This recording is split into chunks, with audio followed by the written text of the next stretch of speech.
Hey everyone, this is Tim with Online Big Blue, bringing you the best in New York Giants sports talk and entertainment. Where are we at now? We've been doing podcasts for a while. We've kind of been slacking on the videos, and we're going to get back into the videos now a little bit because of the fact that where are we at with the Giants season? It's an interesting question, and it's a delicate question. And so many things are just not going the right way. I'm a history buff as well as a Giant fan, and one of the things I like in history is space. And, you know, I am a big fan of the Apollo, not a big fan of the Apollo 13 mission, but, you know, I've read a lot of books about the Apollo 13 mission. And, you know, with Houston, we have a problem. And that's why this segment is titled, New York, We Have a Problem. If anyone ever read anything about the mission or knows anything about the mission, Gene Cranston, who was then the flight director, had a very simple question for his engineers. And that simple question was, after the explosion on Apollo 13, you know, what do we have on the spacecraft that is good? And that was a simple question. So the simple question today is, what do we have in the Giant organization that is good, that is working? Honestly, not a heck of a lot right now. If we want to take a look at the good, it's sometimes the quiet things. Like Dexter Lawrence. Dexter Lawrence is quietly putting together a nice rookie season. He does not have as many tackles as I would like to see, but he does have the 2 sacks. He does have the forced fumble. He is clogging in the middle, not only not only on his regular defensive rotation, but he's also doing it on the line in special teams, which I think is fantastic. But is he generating the pass rush that we expected him to generate from the middle? No, because honestly, I never expected him to generate that rush in the middle. He is getting a good push, which I think that is helping with Marcus Golden and how he's playing, because I think they are starting to figure out they need to double team Dexter Lawrence a little bit, so we're pushing to the side, which is leaving, you know, one-on-one matchups with our edges. And right now, you know, Marcus is the only one that's really putting together anything on the edge. The X-Man's doing okay, but I can't say that, you know, that Dexter Lawrence was still that fantastic pick, only because we did have David and Tomlinson, who are very similar players, but Tomlinson's more of a run stuffer and is not going to get that penetration on the pass rush. We always needed an edge. You take a look at Josh Allen, and, you know, in 6-7 games, he's already tied for the rookie sack record for the Jacksonville Jaguars. That should tell you something right then and there. You know, I've said it a million times. I was not a Daniel Jones fan at 6. I was a fan of him at 17. I was a huge Josh Allen fan at 6. And of course, he went to Jacksonville, but that's another story. Where else are we looking good this season? Well, we are looking good with DeAndre Baker. Believe it or not, DeAndre Baker is putting together a pretty solid rookie season after the first 3-4 games. He was shaky, to say the least. To say at best, he was shaky. The question is, though, has he progressed since, like, the Tampa game? And really, he has, because you want to know why? You don't hear his name being called. You don't hear, you know, that's another, you know, 15 yards, you know, on Baker's side. You know, you're not seeing the pass interference penalties. You're not seeing the stupid penalties, which is fantastic. He's actually playing well in man coverage. He's picking up his assignments in zone, which is great. You know, which is great for a rookie. And I really do see him progressing. Yeah, and also we're going to keep staying on the defensive side of the ball. Peppers to me was always a great pickup. I was a big fan of him coming out of Michigan. I always thought that he's a Jersey guy. I thought he could easily replace Landon Collins, and he has. He has without a step. And you know what? Coverages on the tight ends has been a little bit better. He's not blowing as many assignments as Collins did. You know, he is coming up with a couple interceptions, a couple sacks. You know, so he's playing well. He's playing the way I thought he would play.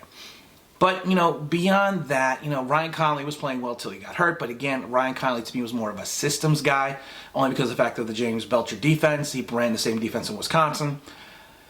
But beyond that, I really can't see, okay, what else is going well. Now, we got to take a look at the offense real quick, what was going well.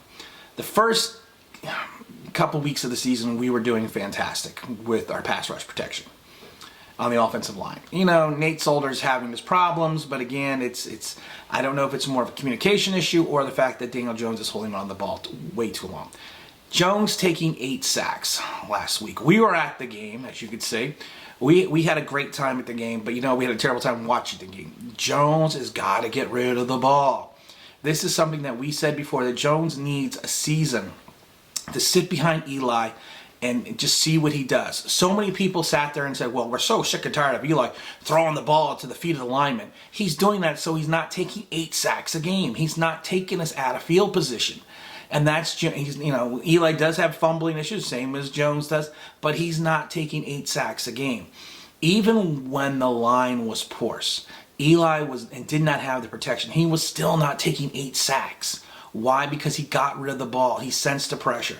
And, I know we're trying to figure out what's good with the team, but let's talk about Daniel Jones' blindside pressure, sensing it. He does not sense the blindside pressure. He doesn't. He has not picked that up yet. That's something he will hopefully learn over time, but he does not have blindside awareness, which is scary right now because the way Solder's not holding up, he's going to get killed.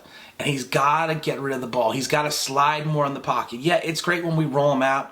It's great when he takes off and runs, but people bashed Eli for years. Well, he's too statuesque in the pocket. Yes, but Eli knew when to move up, knew when to move back, knew when to left, the right. There were plays, and the best thing about watching the game is at the stadium, we were mid-level. We were about the 25, 30-yard line, so we got a good vantage point and a good view. And the thing about that is you could see there were open people.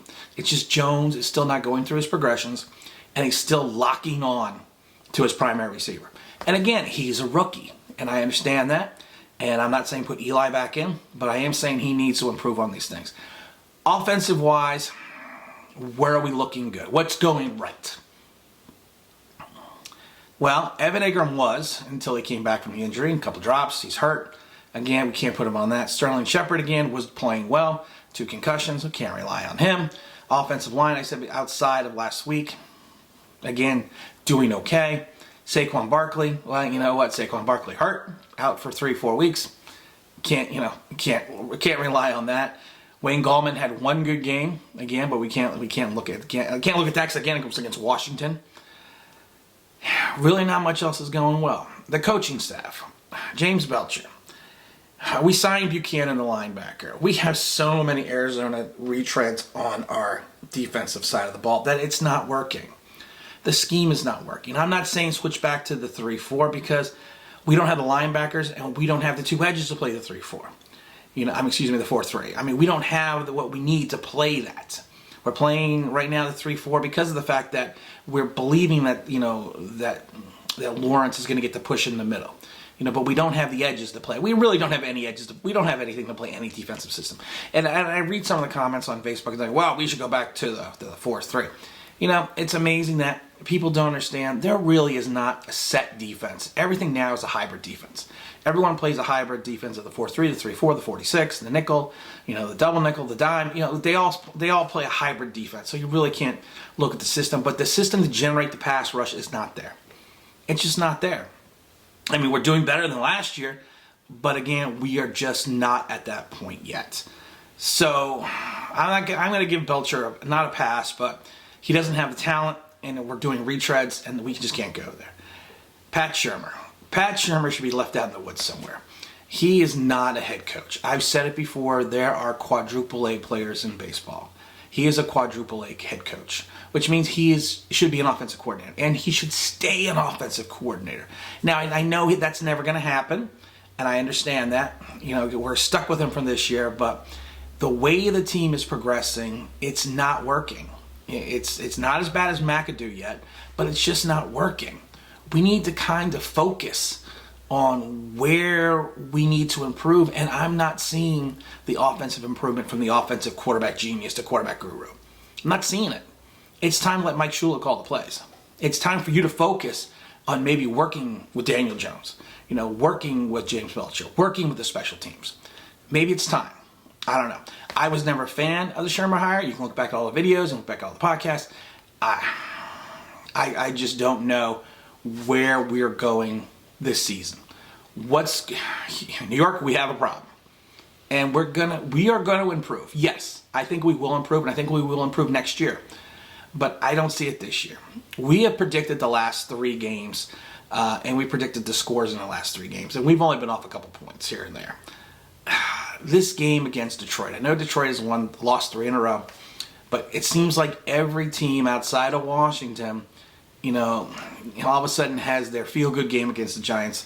Hell, Minnesota starts rolling after they play us. What are we going to do in Detroit? I'm again predicting 35-14. Detroit. I'm not seeing it. I'm not seeing Jones on the road. I think that if Eli was playing, I think the score would still be 35 points for, the Lions, but I'm also thinking we would have like 28 points for Eli. I mean, like I said, I think it would be 35-28. Eli's not playing. He's not coming back. I've said it a million times.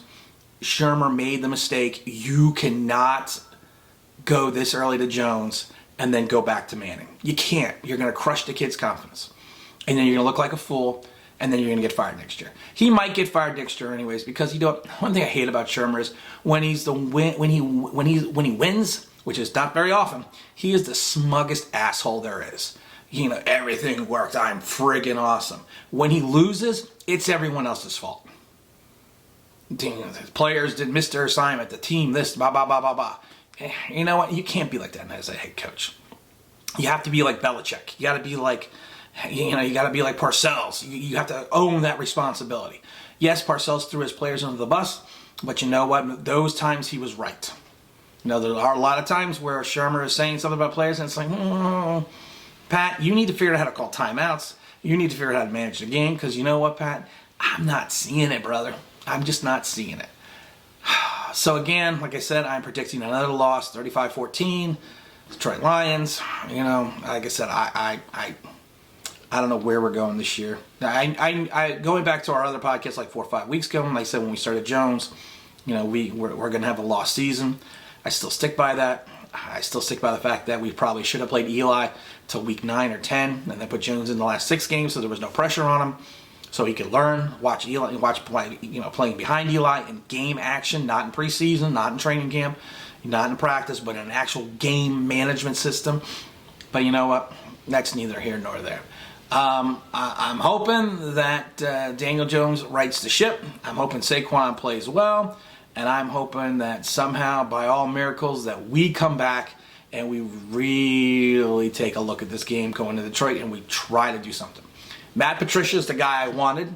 Again, you can go back and look at our podcasts and listen to our podcasts and look at our videos. I always wanted Patricia. I thought, the Belichick disciple was going to be a fantastic coach. And he hasn't proven us wrong yet. But like I said, I don't know what's going to happen.